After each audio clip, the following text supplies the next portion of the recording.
Bismillahirrahmanirrahim.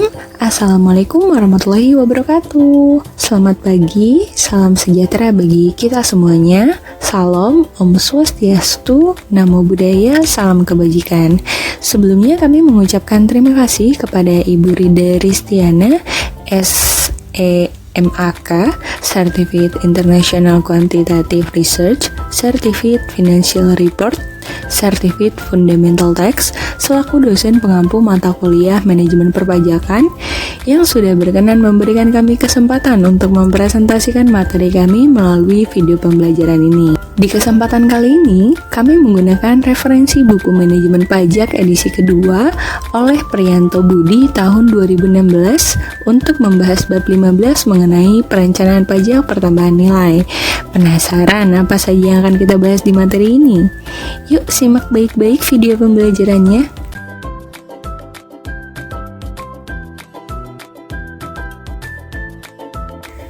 Sebelum masuk ke materi pembelajaran, perkenankan kami untuk memperkenalkan diri terlebih dahulu.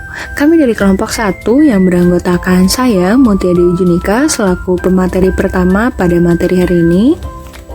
Bersama rekan saya Lisna Riagea selaku pemateri kedua, Melinda Nur Safitri selaku pemateri ketiga, dan Puspita Dewanti selaku pemateri keempat. Pada kesempatan kali ini, kami akan menemani kalian untuk memahami bab ini dengan baik. Untuk mempersingkat waktu, mari kita simak bersama-sama video pembelajaran apa yang akan kami paparkan pada hari ini. Pada materi kali ini, kami akan memaparkan bab 15 dengan 5 indikator pembelajaran, yaitu yang pertama, konsep, karakteristik, dan mekanisme pengenaan PPN. Yang kedua, objek PPN, perbedaan penyerahan BKP dan non-penyerahan BKP. Yang ketiga, tarif dan dasar pengenaan pajak serta permasalahan faktur pajak. Yang keempat, mekanisme pengkreditan pajak masukan. Dan indikator yang kelima adalah optimalisasi fasilitas di bidang PPN. Untuk mempersingkat waktu, mari kita simak bersama-sama paparan apa saja yang akan kita bahas pada video pembelajaran kali ini. Kita langsung masuk ke indikator yang pertama, yaitu konsep, karakteristik, dan mekanisme pengenaan PPN.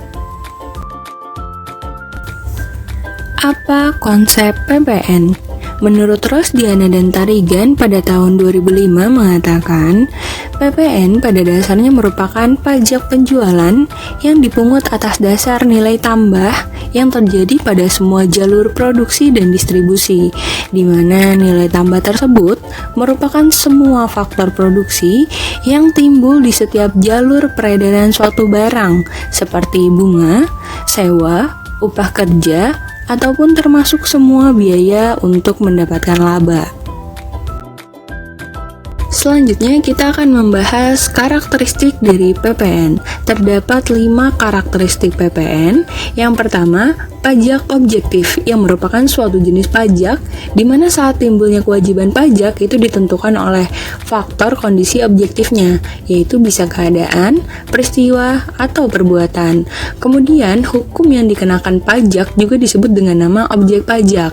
Nah, sebagai pajak objektif, timbulnya kewajiban untuk membayar PPN itu ditentukan adanya objek pajak, sedangkan kondisi subjek pajak itu tidak ikut menentukan. Karakteristik yang kedua, PPN merupakan pajak tidak langsung. Karakteristik ini memberikan suatu konsekuensi yuridis bahwa antara pemikul beban pajak dengan penanggung jawab atas pembayaran pajak ke kas negara itu berada pada pihak yang berbeda, di mana pemikul beban pajak berkedudukan sebagai pembeli atau penerima jasa kena pajak, sedangkan untuk pengusaha kena pajak bertindak selaku penjual atau pengusaha jasa kena pajak. Karakteristik yang ketiga, multi-stake tax, adalah karakteristik PPN yang dikenakan pada setiap mata rantai jalur produksi maupun jalur distribusi. Karakteristik PPN yang keempat, mekanisme pemungutan PPN itu menggunakan faktur pajak. Maksudnya, bagi penjual atau pengusaha kena pajak, faktur pajak itu merupakan bukti pemungutan pajak yang wajib dibuat. Karena bagi pembeli, faktur pajak itu merupakan bukti pembayaran pajak. Karena bagi pembeli, faktur pajak itu merupakan bukti dari pembayaran pajak, di mana berdasarkan faktur pajak ini akan dihitung jumlah terutang dalam satu masa pajak yang wajib dibayar ke kas negara. Karakteristik yang kelima, PPN adalah pajak atas konsumsi umum dalam negeri. Ekspor dikenai PPN, sedangkan impor tidak dikenai PPN karena ada perbedaan tempat asal. Sehingga, untuk menentukan suatu transaksi itu dikenakan PPN atau tidak, dilihat dari negara mana pihak konsumen berada. Apabila konsumen berada di luar negeri, transaksi tersebut tidak dikenakan PPN karena PPN itu merupakan pajak atas konsumsi barang kena pajak atau jasa kena pajak yang dilakukan di dalam negeri saja. Lalu bagaimana ya mekanisme pengenaan PPN? Nah, mekanisme PPN ini terbagi menjadi dua. Yang pertama, mekanisme PPN secara umum, di mana pada akhir masa pajak masukan tersebut akan dikreditkan dengan pajak keluaran sesuai dengan ketentuan yang berlaku, yakni pajak keluaran dikurangi dengan pajak masukan. Dalam hal jumlah, jika pajak keluarannya lebih besar daripada jumlah pajak masukan, maka kekurangannya itu akan dibayar ke kas negara paling lambat tanggal akhir bulan berikutnya sebelum SPT-nya dilaporkan. Nah, sebaliknya, apabila pajak masukannya yang jumlahnya lebih besar daripada pajak keluaran, maka kelebihan pembayaran pajak masukan ini dapat dikompensasikan dengan utang pajak dalam masa pajak berikutnya atau bisa juga diminta kembali. Kemudian untuk mekanisme yang kedua, yaitu mekanisme PPN secara khusus, di mana pengusaha kena pajak yang menyerahkan barang kena pajak atau jasa kena pajak kepada pemungut PPN pada saat membuat surat tagihan, wajib membuat faktur pajak dan surat setoran pajak, di mana pada saat melakukan pembayaran harga jual atau penggantian, pemungut pajak tersebut memungut pajak yang terutang, kemudian menyetorkan dengan menggunakan surat setoran pajak atas nama pengusaha kena pajak tersebut, dan melaporkannya kepada kantor pelayanan pajak setempat. Kemudian, surat setoran pajak tersebut akan diserahkan kepada pengusaha kena pajak yang bersangkutan. Selanjutnya kita akan mengetahui bagaimana cara menentukan objek PPN secara akurat dan komprehensif. Nah, sebagai wajib pajak atau pengusaha kena pajak, kita harus dapat memahami dan menentukan objek ataupun non-objek PPN. Meskipun salah satu hal yang belum diatur di dalam Undang-Undang PPN adalah ketentuan mengenai kriteria atau rincian non-objek PPN, namun pada pasal 7 Peraturan Pemerintah Nomor 1 Tahun 2012 sudah menyatakan bahwa kriteria atau rincian dari non-barang kena pajak maupun non-jasa kena pajak itu diatur dengan Peraturan Menteri Keuangan. Bagaimana ya peraturannya? Yuk kita simak lebih lanjut. Dalam menentukan objek dan non-objek PPN, terdapat kaidah umum yang dapat kita jadikan pegangan. Karena di dalam Undang-Undang PPN itu tidak diatur secara jelas tentang objek PPN, sebagaimana terlihat pada pasal 4 dan 4A Undang-Undang PPN, terdapat kaidah umum yang memang dapat kita jadikan pegangan untuk menentukan objek dan non-objek PPN.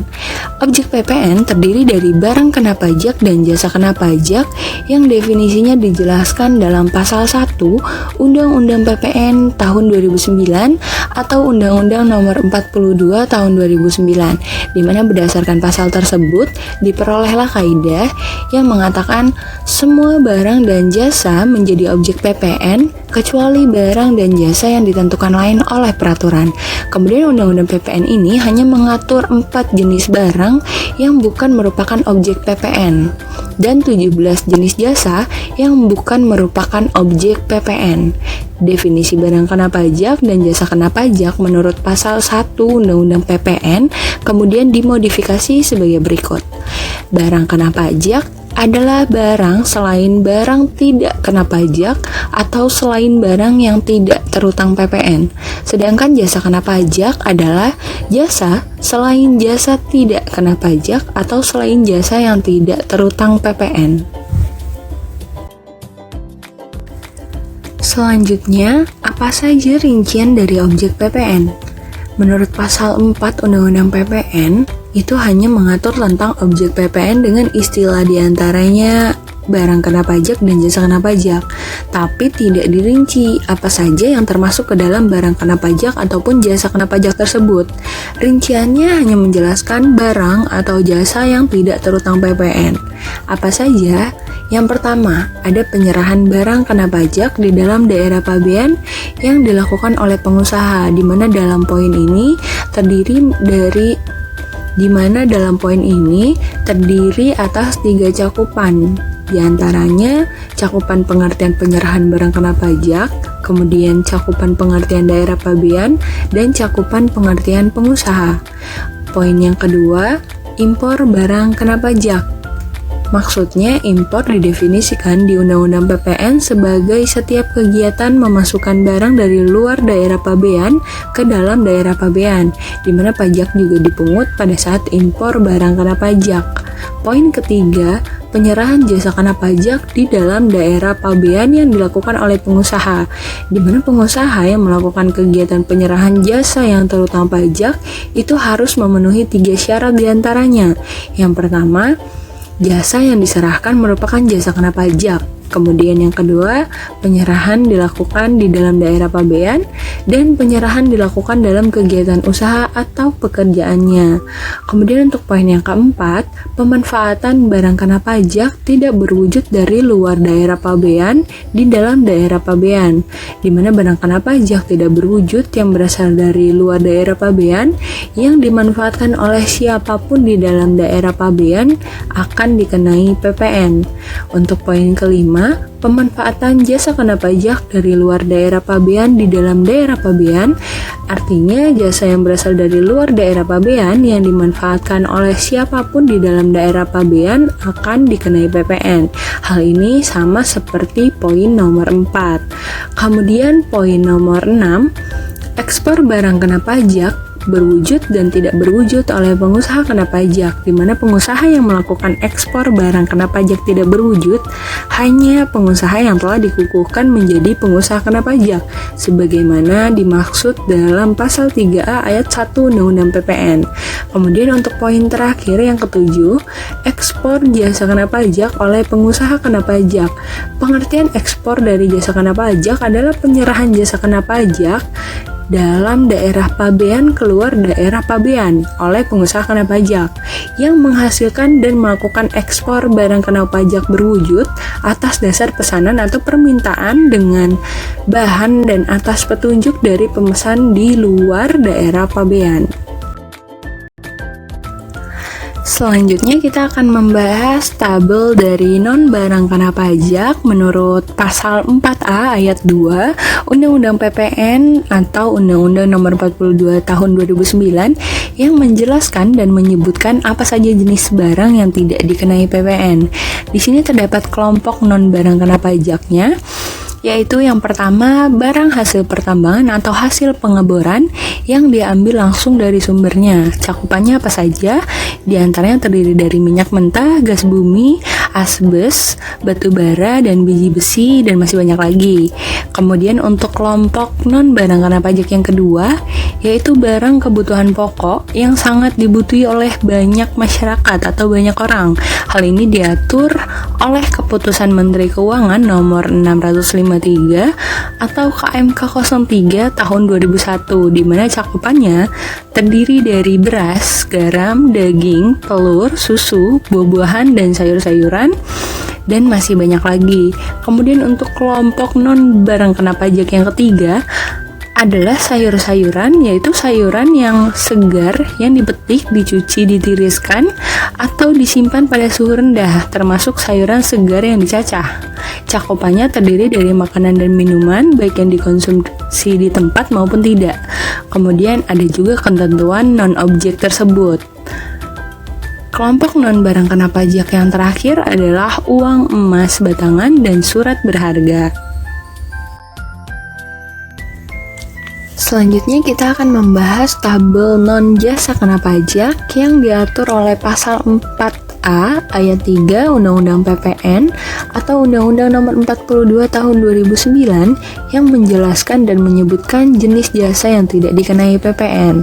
Nah, pada tabel di bawah ini sudah tercantum apa saja kelompok non-jasa kena pajak dan apa saja cakupan yang terdapat pada non-jasa kena pajak tersebut. Untuk kelompok non-jasa kena pajak yang pertama, ada jasa pelayanan kesehatan medik, yang kedua jasa pelayanan sosial, yang ketiga jasa pengiriman surat dengan perangko, yang kelima jasa keuangan, yang keenam jasa asuransi. Selain slide ini masih ada slide lanjutan untuk tabel non jasa kena pajak karena tidak muat untuk dilampirkan pada satu slide saja. Kita lanjut ke slide berikutnya ya. Oke, kita lanjut dari kelompok non-jasa kena pajak tadi. Yang ketujuh, terdapat jasa keagamaan. Yang kedelapan, terdapat jasa pendidikan. Yang kesembilan, terdapat jasa kesenian dan hiburan. Yang kesepuluh adalah jasa angkutan umum di darat, di air, dan jasa angkutan udara dalam negeri yang menjadi bagian yang tidak terpisahkan dari jasa angkutan udara luar negeri. Kemudian yang ke-11 ada jasa tenaga kerja. Yang ke-12 jasa perhotelan. Yang ke-13 jasa yang disediakan oleh pemerintah dalam rangka menjalankan pemerintahan secara umum. Yang ke-14 jasa penyediaan tempat parkir. Yang ke-15 jasa telepon umum dengan menggunakan uang logam.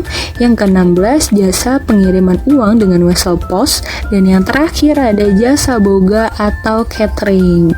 4 jenis barang yang bukan merupakan objek PPN atau non-barang kena pajak dan 17 jenis jasa yang bukan merupakan objek PPN atau non-jasa kena pajak yang sudah kita bahas di 3 slide terakhir ini merupakan isi dari Undang-Undang PPN atau Undang-Undang Nomor 42 Tahun 2009. Setelah mengetahui bahwa rincian objek PPN itu terdiri dari non-barang kena pajak dan non-jasa kena pajak, selanjutnya kita akan mencari tahu bagaimana membedakan penyerahan barang kena pajak dan non-penyerahan barang kena pajak. Untuk membedakan penyerahan barang kena pajak, kita harus mengetahui terlebih dahulu apa saja cakupan dari penyerahan barang kena pajak tersebut. Dalam hal ini, sudah diatur oleh Pasal 1A Undang-Undang PPN tahun 2009, di mana cakupan ini terdiri dari yang pertama, penyerahan hak atas barang kena pajak karena suatu penjualan. Yang kedua, pengalihan barang kena pajak karena suatu perjanjian sewa beli atau perjanjian sewa guna usaha. Yang ketiga, pemakaian sendiri atau pemberian cuma-cuma atas barang kena pajak. Yang keempat, penyerahan barang kena pajak dari pusat ke cabang atau sebaliknya, atau penyerahan barang kena pajak antar cabang. Yang kelima, penyerahan barang kena pajak secara konsinyasi. Dan yang terakhir, ada cakupan penyerahan barang kena pajak oleh pengusaha kena pajak dalam rangka perjanjian pembiayaan yang dilakukan berdasarkan prinsip syariah, yang penyerahannya dianggap langsung dari pengusaha kena pajak kepada pihak yang membutuhkan barang kena pajak. Setelah mengetahui apa saja cakupan dari penyerahan barang kena pajak, selanjutnya kita akan mengetahui cakupan non-penyerahan barang kena pajak sesuai dengan Pasal 1A Undang-Undang PPN yang mengacu pada Undang-Undang Perseroan Terbatas, yakni Undang-Undang Nomor 40 Tahun 2007, di mana cakupannya terdiri dari yang pertama, penyerahan barang kena pajak kepada makelar sebagaimana dimaksud dalam Kitab Undang-Undang Hukum Dagang. Yang kedua, penyerahan barang kena pajak untuk jaminan utang piutang. Yang ketiga, penyerahan barang kena pajak dari pusat ke cabang atau sebaliknya, atau penyerahan barang kena pajak antar cabang dalam hal pengusaha kena pajak melakukan pemusatan tempat pajak terutang. Yang keempat, pengalihan barang kena pajak dalam rangka penggabungan, peleburan, pemekaran, pemecahan, dan pengambil alihan usaha dengan syarat pihak yang melakukan pengalihan dan yang menerima pengalihan adalah pengusaha kena pajak. Dan cakupan yang terakhir adalah barang kena pajak berupa aktiva yang menurut tujuan semula tidak untuk diperjualbelikan, yang masih tersisa pada saat pembubaran perusahaan, dan yang pajak masukan atas perolehannya itu tidak dapat dikreditkan sebagaimana dimaksud dalam pasal 9 ayat 8 huruf B dan huruf C Undang-Undang PPN. Pembahasan selanjutnya menentukan tarif PPN dan dasar pengenaan pajak. Tarif PPN, aturan dasar PPN sederhana, yaitu penggunaan tarif pajak yang sedikit akan sesuai dengan pilihan politisi dan semua administrator.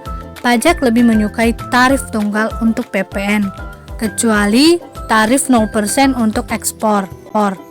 Di dalam pasal 7 Undang-Undang PPN, diantaranya diatur sebagai berikut. 1. Tarif PPN adalah 10% dengan peraturan pemerintah.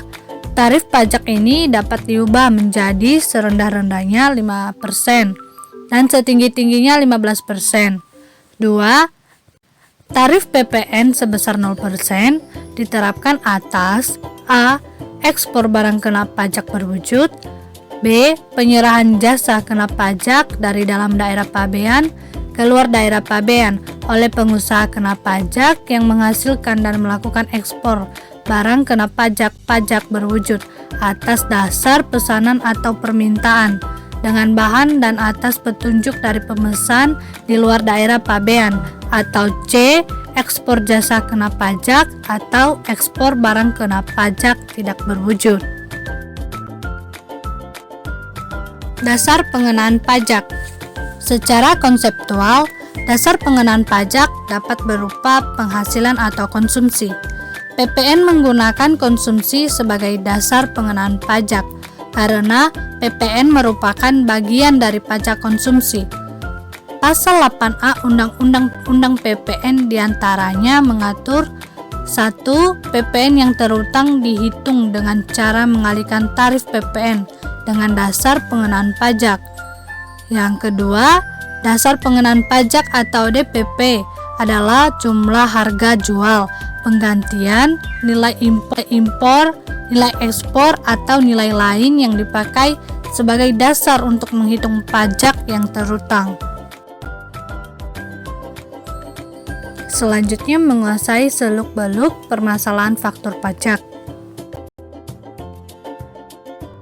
di mana faktur pajak adalah bukti penyerahan pajak yang dibuat oleh pengusaha kena pajak yang melakukan barang kena pajak atau penyerahan jasa kena pajak. Permasalahan utama faktur pajak yang signifikan adalah faktur pajak fiktif. Contohnya penggunaan faktur pajak fiktif di Lampung yang sudah berujung jeruji besi bagi para pelakunya telah berkekuatan hukum tetap. Lalu adapun pembahasan mengenai kewajiban pemungutan PPN dan kewajiban membuat faktur pajak. Kewajiban pemungutan PPN. Siapapun yang melakukan impor BKP, baik PKP atau non-PKP, wajib membayar PPN. Mekanisme pemungutan PPN-nya dilakukan oleh institusi pemerintah, yaitu Direktorat Jenderal Bea dan Cukai. Selain diuraikan di dalam pasal 4 Undang-Undang PPN 2009, objek PPN juga diatur di dalam pasal 16C dan pasal 16D Undang-Undang PPN 2009. Pasal 16C Undang-Undang PPN 2009 mengatur bahwa PPN dikenakan atas kegiatan membangun sendiri yang dilakukan tidak dalam kegiatan usaha atau pekerjaan oleh orang pribadi atau badan yang hasilnya digunakan sendiri atau digunakan pihak lain.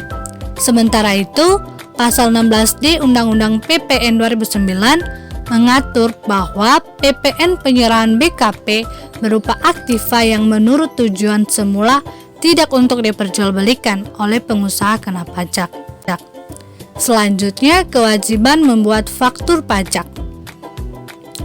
Pasal 13 ayat IA Undang-Undang PPN 2009 mengatur bahwa faktur pajak harus dibuat pada A. Saat penyerahan barang kena pajak atau penyerahan jasa kena pajak. B. Saat penerimaan pembayaran dalam hal penerimaan pembayaran terjadi sebelum penyerahan barang kena pajak atau sebelum penyerahan jasa kena pajak. C. Saat penerimaan pembayaran tertermin dalam hal penyerahan sebagian tahap pekerjaan. D. Saat lain yang diatur dengan atau berdasarkan peraturan Menteri Keuangan tersendiri atau peraturan Menkeu No 238 per PMK MK 03 per 2012. Selanjutnya adapun bukti pungutan PPN. Bukti pungutan PPN berupa faktur pajak. Faktur pajak harus memenuhi persyaratan formal dan material. Persyaratan formal terpenuhi apabila faktur pajak diisi secara lengkap, jelas, dan benar sesuai dengan 1.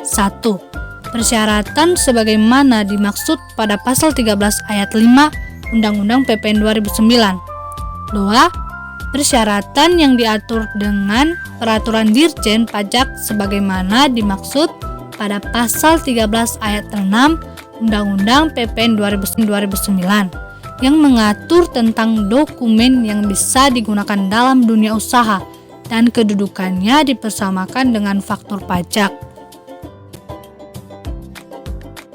Selain itu, adapun pembahasan mengenai bentuk dan ukuran faktur pajak. 1. Faktur pajak kertas, di mana pengaduan faktur pajak dilakukan oleh PKP sejak penerapan e-faktur. Faktur pajak mulai ditinggalkan oleh PKP karena Ditjen Pajak mendorong penggunaan e-faktur agar trackable dan data transaksi terkoneksi dengan sistem informasi Ditjen Pajak. 2. Faktur pajak elektronik atau e-faktur. Faktur pajak berbentuk elektronik atau e-faktur wajib dibuat oleh PKP dengan mengikuti tata cara sebagaimana diatur dalam Peraturan Dirjen Pajak atau Peraturan Dirjen Pajak No. per 16 per PJ per 2014. E-faktur merupakan faktur pajak yang dibuat melalui aplikasi The System elektronik yang ditentukan atau disediakan oleh Ditjen Pajak. Aplikasi atau sistem elektronik tersebut dilengkapi dengan petunjuk penggunaan atau manual user yang merupakan satu kesatuan dengan aplikasi atau sistem elektronik tersebut. Sesuai dengan pasal 2 Keputusan Ditjen Pajak No. Cap per 136 per PJ 2014. Kewajiban pembuat e-faktur tidak berlaku untuk 1.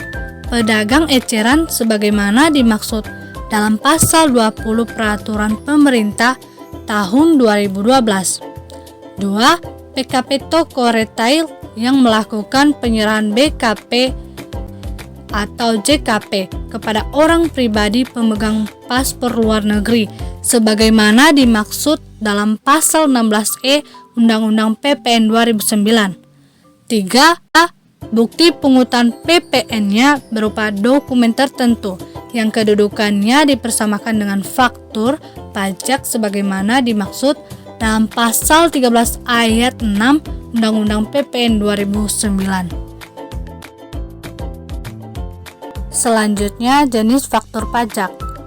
Pasal 13 ayat 1 Undang-Undang PPN diantaranya menyatakan bahwa faktur pajak tidak perlu dibuat secara khusus atau berbeda dengan faktur penjualan. Faktur pajak dapat berupa faktur penjualan atau dokumen tertentu yang ditetapkan sebagai faktur pajak oleh Direktur Jenderal Pajak. Selain itu, adapun sanksi administrasi terkait faktur pajak. Dari sisi PKP yang memanfaatkan pajak masukan sesuai faktur pajak yang cacat, pajak masukan tersebut tidak dapat dikreditkan dari sisi PKP yang menerbitkan faktur pajak sesuai dengan pasal 14 Undang-Undang KUP 2007.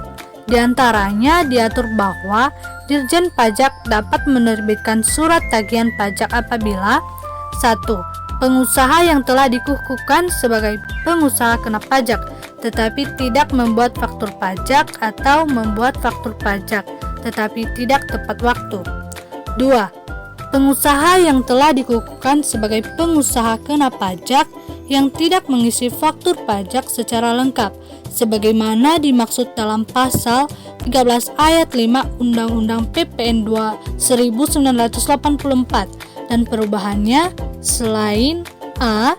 Identitas pembelian sebagaimana dimaksud dalam pasal 13 ayat 5 huruf B Undang-Undang PPN 1984 dan perubahannya, atau B. Identitas pembelian serta nama dan tanda tangannya sebagaimana dimaksud dalam pasal 13 ayat 5 huruf B dan huruf G Undang-Undang PPN 1984 dan perubahannya dalam hal penyerahan dilakukan oleh pengusaha kena pajak pedagang eceran. Atau 3. PKP melaporkan faktur pajak tidak sesuai dengan masa penerbitan faktur pajak. Selain wajib menyetor pajak yang terutang berdasarkan SDP tersebut, PKP juga dikenakan sanksi administrasi berupa denda sebesar 2% dari dasar pengenaan pajak. Setelah kita tahu dan kita pelajari tentang menguasai seluk-beluk permasalahan faktur pajak itu ada apa saja, selanjutnya di sini kita juga akan membahas rekan-rekan semua tentang bagaimana sih cara memahami mekanisme pengkreditan pajak masukan. Pajak masukan diatur di dalam pasal 9 UU PPN itu telah dibagi menjadi 7 bagian, yang dimana masa pengkreditan pajak masukan. Pajak masukan yang dikreditkan itu harus menggunakan faktur pajak yang memenuhi persyaratan sebagaimana yang telah dimaksud dalam pasal 13 ayat 5 dan pasal 13 ayat 9 UU PPN. Kedua, di mana di sini terdapat pajak keluaran dan pajak masukan. Artinya, apabila dalam suatu masa pajak keluaran itu lebih besar daripada pajak masukan, selisihnya merupakan PPN yang harus dibayar oleh PKP. Jika pajak masukan lebih besar dari pajak keluaran, dalam suatu masa pajak, selisihnya juga merupakan kelebihan pajak. Ketiga, pajak masukan yang terkait dengan penyerahan terutang dan tidak terutang itu berarti jumlah pajak masukan yang dapat dikreditkan adalah pajak masukan yang berkenan terutang dan tidak terutang pajak dapat diketahui dengan pasti dari pembukuannya. Untuk rekan-rekan yang sedang menyimak video pembelajaran ini, maka dapat diperhatikan di sini bahwa kita masih membahas nih tentang pasal 9 UU PPN yang telah diatur dalam pajak masukan. Selanjutnya kita membahas nomor 4 yang dimana nomor 4 ini terdapat pedoman khusus pengkreditan PM. Artinya apa sih mengenai pedoman khusus ini? Nah, di sini penjelasannya terdapat PKP yang peredaran usahanya dalam 1 tahun tidak melebihi jumlah 1.800.000.000 itu telah diatur. Hal tersebut diatur oleh Menkyu nomor 74 PMK nomor 3 tahun 2010. Selanjutnya yang kelima, di sini ada PKPM. Kok ada PKPM lagi sih? Padahal sebelumnya telah dibahas PKPM itu seperti apa, kurang lebihnya masuk kemana, kurang bayar masuk kemana, itu telah dibahas. Nah, berbeda rekan-rekan semua. Di sini yang dimaksud PKPM ini adalah pajak masukan atas barang kena pajak yang dialihkan yang belum dikreditkan oleh pengusaha sepanjang faktur pajaknya itu diterima setelah penggabungan usaha dan pajak masukan tersebut belum dibebankan sebagai biaya atau kapitalisasi. Baik, pembahasan ke-6 bahwa di sini terdapat keterangan mengenai PKP belum berproduksi dan gagal berproduksi. Artinya apa sih tentang hal tersebut? Bagi PKP yang belum berproduksi sehingga belum melakukan penyerahan yang terutang pajak, pajak masukan atas perolehan dan atau impor barang modal dapat dikreditkan. Yang terakhir di sini terdapat PM tak dapat dikreditkan dalam arti pasal 9 ayat 8 UPPN. Teman-teman dapat meng-highlight penjelasan dari PM tak dapat dikreditkan itu tentang perolehan barang kena pajak atau jasa kena pajak yang tidak mempunyai hubungan langsung dengan kegiatan usaha, yaitu pengeluaran untuk kegiatan produksi, distribusi, pemasaran, dan manajemen. Materi tentang bagaimana cara memahami mekanisme pengkreditan pajak masukan itu selain dari pedoman pengkreditan pajak masukan yang telah diatur oleh pasal 9 UPPN, di sini juga terdapat resiko kompensasi PPN. Resiko kompensasi PPN itu terjadi ketika kita melakukan kompensasi PPN itu lebih bayar ke masa pajak berikutnya. PKP perlu mempertimbangkan resiko sanksi administrasinya. Nah, dari kasus-kasus yang muncul saat pemeriksaan, itu sering sekali ditemukan bahwa PKP itu melakukan kompensasi PPN di masa pajak Januari sampai dengan November.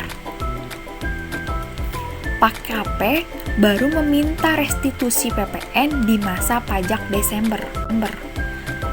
Dari hal tersebut, resiko yang muncul itu adalah bahwa dalam hal kompensasi PPN lebih bayar tidak diakui oleh pemeriksa pajak, maka PKP harus membayar PPN yang telah dikompensasikan tersebut plus sanksi 100%.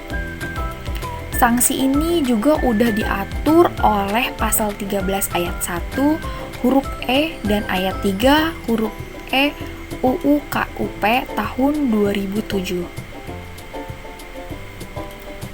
Di dalam ketentuan tersebut dinyatakan bahwa SK PKB dapat diterbitkan apabila berdasarkan hasil pemeriksaannya atau keterangan lain mengenai PPN dan PPBM ternyata tidak seharusnya dikompensasikan selisih lebih pajak.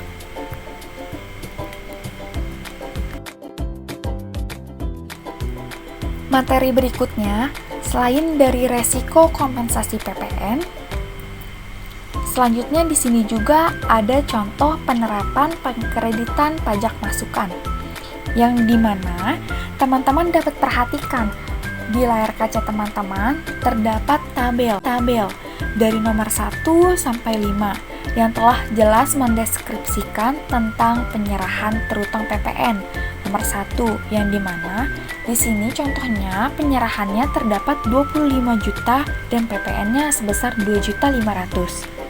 Penyerahan kedua yang tidak terutang PPN itu sebesar 5 juta. Penyerahan ketiga dibebaskan dari pengenaan PPN itu sebesar 5 juta. Dan yang keempat di sini pajak masukan yang dibayar atas perolehan. Dari hal tersebut dipecah menjadi 3 bagian. Terdapat BKP dan JKP yang berkaitan dengan penyerahan terutang PPN sebesar 1.500.000, BKP dan JKP yang berkaitan dengan penyerahan tidak terutang PPN sebesar 300.000, dan yang C, BKP dan JKP BKP yang berkaitan dengan penyerahan bebas PPN itu sebesar 500.000. Maka yang terakhir di sini terdapat keterangan bahwa PPN kurang atau lebih bayar 1 sampai nomor 4A itu sebesar 1 juta. Teman-teman dapat perhatikan bahwa di sini terdapat kota yang dimana keterangannya jika dirangkum bagaimana perlakuan PPN masukan dan menentukan apakah PPN masukan tersebut dapat dikreditkan, PPN masukan dapat dikreditkan atau tidak, sepenuhnya itu tergantung pada perlakuan PPN keluarannya. Apabila terdapat contoh penerapannya nih mengenai pengkreditan pajak masukan, maka selanjutnya di sini terdapat tabel konsekuensi masih mengenai pengkreditan pajak masukan, yang dimana bisa teman-teman perhatikan di layar kaca bahwa di sini terdapat tabel kedua tentang pengkreditan pajak masukan tersebut, yang dimana membahas mengenai perlakuan PPN keluaran, perlakuan PPN masukan, dan referensinya. Pertama, PPN tidak terutang. Nah, perlakuan PPN masukannya ini tidak dapat dikreditkan. Hal tersebut telah direferensi pasal 9 ayat 5 UU PPN. Kedua, PPN terutang 0%. Perlakuannya itu dapat dikreditkan masih sama referensinya pada pasal 9 ayat 5 UU PPN. Ketiga, PPN terutang 10% tapi tidak dipungut. Perlakuan pada PPN masukannya dapat dikreditkan. Hal tersebut telah diatur pada pasal 16B UU PPN. Yang keempat, PPN terutang 10% tapi tidak dibebaskan. Perlakuannya tidak dapat dikreditkan. Referensinya pada pasal 9 ayat 5 dan pasal 16B UU PPN. Yang kelima, PPN terutang 10% dikali 10% DPP. Perlakuan PPN masukannya itu tidak dapat dikreditkan. Referensinya Permen nomor 75 PMK 03 tahun 2010. Yang keenam, ada pula PPN terutang 10% dikali DPP. Perlakuan PPN masukannya itu dapat dikreditkan. Direferensi pada pasal 9 ayat 5 UU PPN. Baik, selanjutnya teman-teman dapat perhatikan kembali dari pembahasan-pembahasan yang sudah kita bahas sebelumnya. Di sini ada pengertian yang lebih detail mengenai gagal berproduksi. Mengapa hal tersebut bisa terjadi? Mari kita simak bersama tentang pengertian hal tersebut. Yang dimana di sini terdapat tabel pertama, pajak masukan yang telah dikreditkan dan direstitusi oleh PKP yang gagal berproduksi wajib dibayar kembali. Keadaan gagal berproduksi itu telah diatur pada Menkyu nomor 31 PMK nomor 3 tahun 2014. Meliputi tabel kedua, di sini terdapat suatu keadaan bagi PKP yang kegiatan usaha utamanya sebagai pelan yang menghasilkan barang kena pajak atau jasa kena pajak. Apabila dalam jangka waktu paling lama 3 tahun sejak pertama kali mengkreditkan pajak, masukan tidak melakukan kegiatan penyerahan barang kena pajak, penyerahan jasa kena pajak, ekspor barang kena pajak, atau ekspor jasa kena pajak yang berasal dari hasil produksinya sendiri. Tabel kedua, yang dimana terdapat suatu keadaan bagi FKP yang kegiatan usaha utamanya selain sebagai produsen yang menghasilkan BKP atau JKP, apabila dalam jangka waktu paling lama 1 tahun sejak pertama kali pengkreditan pajak masukan tidak melakukan kegiatan hal yang sama seperti tabel pada nomor 2, yaitu penyerahan barang kena pajak, penyerahan jasa kena pajak, ekspor barang kena pajak, atau ekspor jasa kena pajak yang berasal dari hasil produksinya sendiri.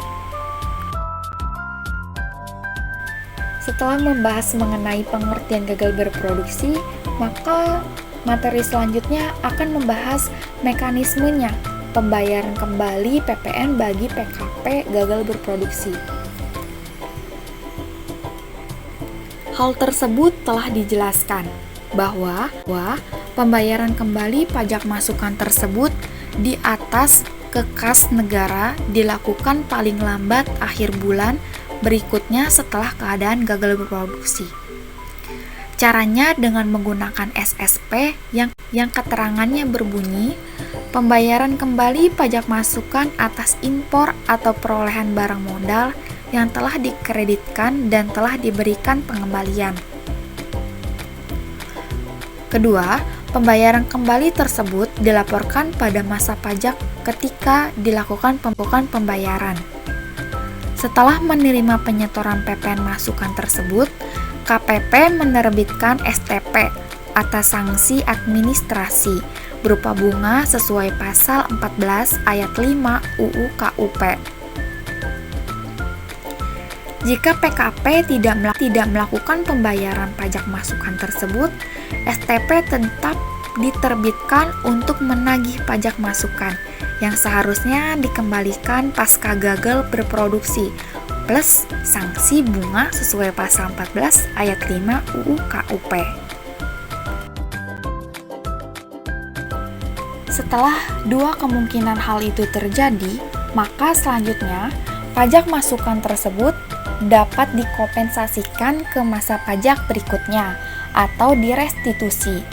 Kompensasi atau permohonan restitusi hanya dapat dilakukan sampai dengan jangka waktu paling lama 2 tahun setelah masa pajak keadaan gagal berproduksi telah terlewati. Jadi, kelebihan pajak masukan itu tidak dapat dikompensasikan ke masa pajak berikutnya atau direstitusi jika pertama, jangka waktu 2 tahun pasca keadaan gagal berproduksi telah terlewati dan PKP tidak melakukan penyerahan atau ekspor BKP atau JKP yang berasal dari hasil produksinya sendiri. Baik teman-teman, sebelum kita membahas materi lebih banyak dan lebih dalam lagi, maka teman-teman dapat perhatikan terlebih dahulu, di sini terdapat gagal berproduksi karena bencana. Dalam hal gagal berproduksi itu disebabkan oleh bencana alam atau sebab lain di luar kekuasaan kita.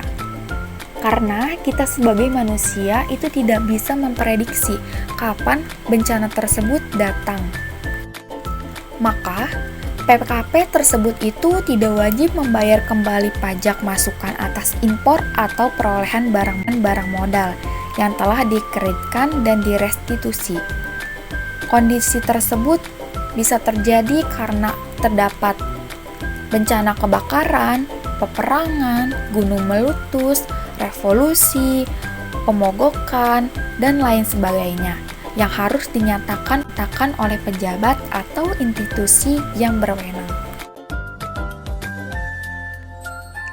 Baik, setelah kita mengetahui apa itu mekanisme pengkreditan pajak masukan, dan selanjutnya kita akan masuk ke menghitung PPN atas kegiatan membangun sendiri. Selanjutnya di sini ada menghitung PPN atas kegiatan membangun sendiri. Perlakuan PPN untuk kegiatan membangun sendiri itu diatur di dalam pasal 16C Undang-Undang PPN.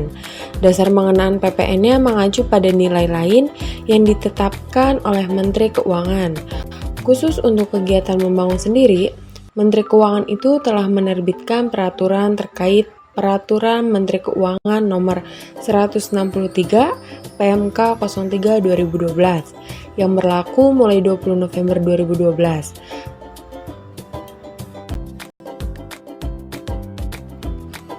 Selanjutnya di sini ada tabel dari subjek, objek, dan dasar pengenaan PPN atas kegiatan membangun sendiri. Yang pertama itu ada subjek pajak. Penjelasan dari subjek pajak itu atas kegiatan membangun sendiri terutang PPN bagi orang pribadi atau badan yang melakukan kegiatan membangun sendiri. Dan yang kedua ada objek pajak. Kegiatan membangun sendiri adalah kegiatan membangun bangunan yang dilakukan tidak dalam kegiatan usaha atau pekerjaan oleh orang pribadi atau badan yang hasilnya digunakan sendiri atau digunakan oleh pihak lain. Bangunan tersebut berupa satu atau lebih konstruksi teknik yang ditanam atau dibekalkan secara tetap pada satu kesatuan tanda atau peraturan dengan kriteria sebagai berikut. Kriterianya itu antara lain yang pertama ada konstruksi utamanya terdiri dari kayu, beton, pasang batu bata atau bahan sejenis baja. Dan yang kedua diperuntukkan bagi tempat tinggal atau tempat kegiatan usaha. Yang ketiga itu luas keseluruhan paling sedikit 200 meter. Dan yang ketiga ada dasar pengenaan pajak. PPN yang terhutang dihitung dengan cara mengalihkan tarif 10% dengan dasar pengenaan pajak, yaitu 20% dari jumlah biaya yang dikeluarkan atau yang dibayar untuk membangun bangunan tidak termasuk harga perolehan tanah.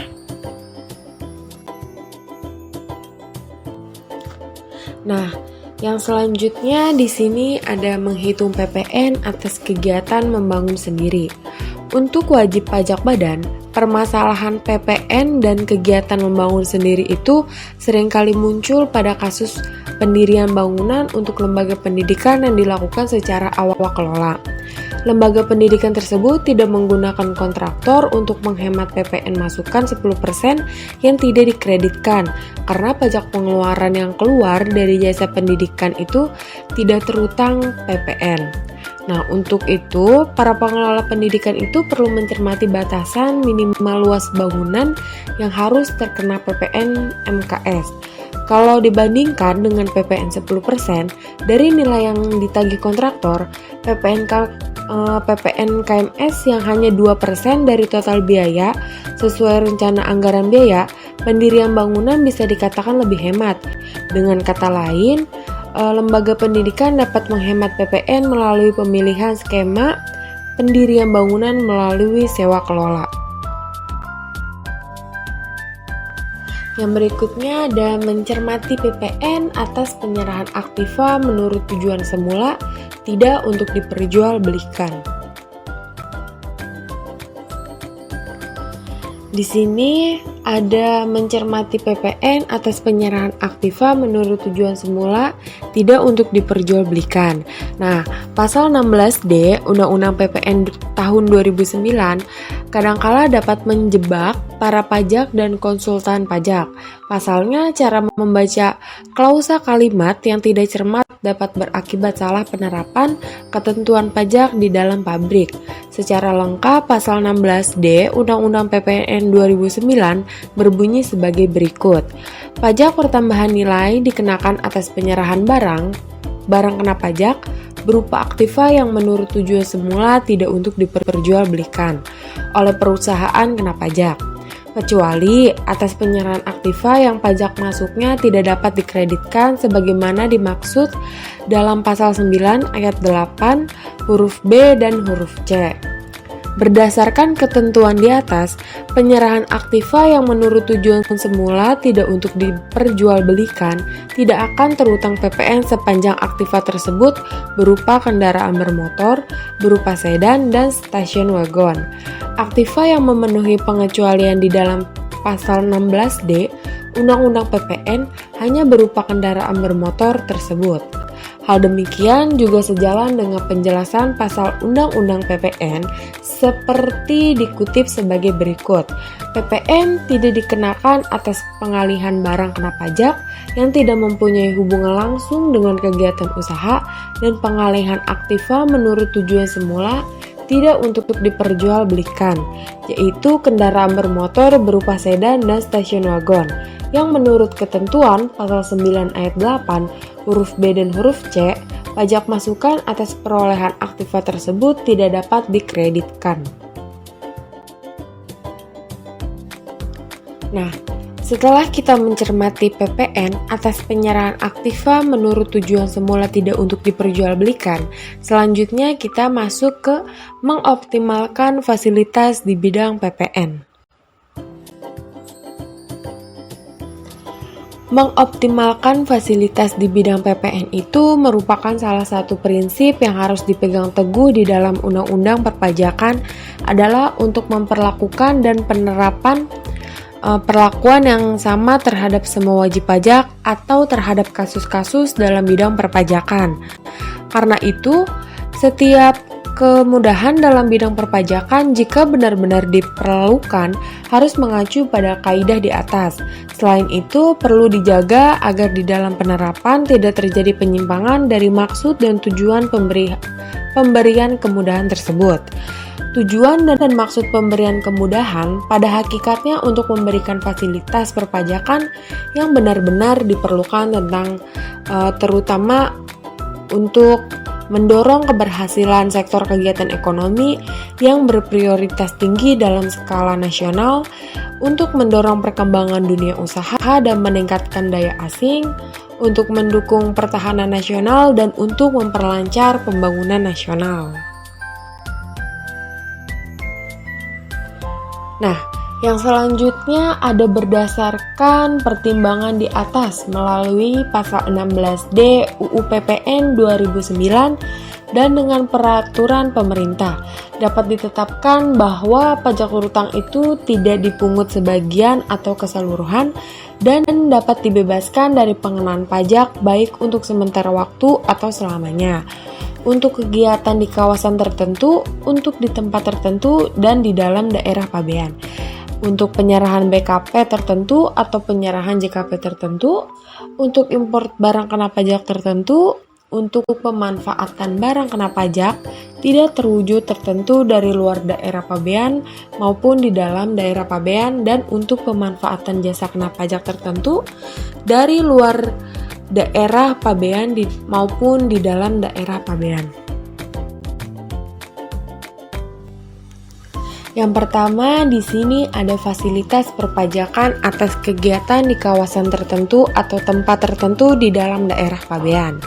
Ada beberapa istilah kawasan yang digunakan di dalam ketentuan PPN. Seperti terangkum di dalam tabel berikut ini, fasilitas perpajakan yang diberikan terkadang tidak hanya satu jenis pajak, tapi kombinasi antara PPH, PPN, atau PPN, PPNBM, bea masuk, maupun bea cukai. Untuk memudahkan pemahaman, fasilitas PPH badan juga diuraikan di dalam bab ini termasuk fasilitas bea cukai. Nah, yang kedua di sini ada fasilitas PPN dibebaskan atas penyerahan atau import BKP dan penyerahan JKP. Nah, sebagian pelaksanaan pasal 16D UU PPN dan dalam rangka mendorong pembangunan nasional dengan membantu tersedianya barang-barang yang bersifat strategis, serta setelah dikonsultasikan kepada DPR, peraturan pemerintah ditetapkan terkait dengan pembahasan PPN, import maupun penyerahan BKP tertentu yang bersifat strategis. Ada dua jenis kelompok BKP atau JKP yang mendapatkan fasilitas pembebasan PPN, yaitu yang pertama ada barang kena pajak. Barang kena pajak itu ada BKP tertentu yang dibebaskan dari PPN, dan ada BKP strategis yang dibebaskan dari PPN. Dan yang kedua itu ada jasa kena pajak tertentu yang PPN-nya dibebaskan. Nah, berikutnya di sini ada lanjutan dari sebelumnya, bahwa di dalam pasal 5 PP 81 tahun 2015 itu diantaranya diatur ketentuan khusus untuk import atau penyerahan BKP pada butir 1 dan penyerahan BKP pada butir 10 di tabel sebelumnya. Ketentuan khusus tersebut menyatakan bahwa jika di dalam jangka waktu 4 tahun sejak saat import atau perolehan BKP tersebut digunakan tidak sesuai dengan tujuan semula dan dipindah tangankan kepada pihak lain baik sebagian atau seluruhnya. PPN yang telah dibebaskan atas import atau perolehan BKP tersebut wajib dibayar. Pembayaran PPN dilakukan dalam jangka waktu paling 1 bulan sejak BKP tersebut dialihkan penggunaannya atau dipindah tangankan. PPN dibayar tersebut tidak dapat dikreditkan sebagai pajak masukan. Nah, yang selanjutnya yang ketiga, itu ada fasilitas PPN tidak dipungut. BKP atau JKP yang pengaturannya dipisah, selain BKP atau JKP yang mendapatkan fasilitas PPN dibebaskan, ada beberapa BKP atau JKP yang PPN-nya tidak dipungut dan diatur secara terpisah. Beberapa BKP atau JKP yang PPN-nya tidak dipungut diuraikan sebagai berikut. Yang pertama, atas import serta penyerahan barang dan jasa dalam rangka pelaksanaan proyek pemerintah yang dibiayai dengan hibah atau daftar pinjaman luar negeri, tidak dipungut PPN atau Peraturan Pemerintah Nomor 42 Tahun 1995. Dan yang kedua, ada atas penyerahan aftur, tidak dipungut PPN sesuai Peraturan Pemerintah Nomor 71 Tahun 2012. Dan yang ketiga, ada penyerahan bahan bakar minyak untuk kapal angkutan laut luar negeri. Dan yang terakhir, ada penyerahan anoda slime, tidak dipungut PPN. Anoda slime itu dianggap sebagai BKP tertentu yang bersifat strategis. Yang selanjutnya di sini ada jenis BKP dan JLP tertentu yang mendapat fasilitas PPN tidak dipungut. Fasilitas PPN tidak dipungut tersebut bertujuan untuk mendorong perkembangan angkutan nasional di bidang angkutan datar, angkutan air, dan angkutan udara. Dan untuk menjamin tersedianya peralatan tentara nasional dan kepolisian negara Republik Indonesia yang memadai untuk melindungi wilayah negara kesatuan Republik Indonesia. Jenis BKP atau JKP tertentu ini sebelumnya mendapatkan fasilitas PPN dibebaskan, akan tetapi fasilitas tersebut diubah menjadi tidak dipungut sebagai konsekuensinya. PPN masukan yang dibayar saat import ataupun ke penjual dapat dikreditkan. Hal ini berbeda dengan PPN masukan yang sebelumnya tidak dapat dikreditkan karena fasilitas berupa PPN yang dibebaskan. Karena kita sudah berada di akhir slide, artinya selesai sudah pembahasan kita pada materi bab 15 mengenai perencanaan pajak pertambahan nilai. Terima kasih Ibu Rida dan teman-teman yang sudah menyimak dan mendengarkan. Kami berharap apa yang kami sampaikan tadi dapat teman-teman pahami dengan baik. Mohon maaf apabila ada kesalahan dan kekurangan, karena kesempurnaan hanya milik Allah semata. Semoga kita bisa bertemu di lain kesempatan. Saya Mutia bersama rekan saya Lisnaria, Melinda, dan Puspita mohon izin undur diri. Wabillahi taufiq wal hidayah. Wassalamualaikum warahmatullahi wabarakatuh.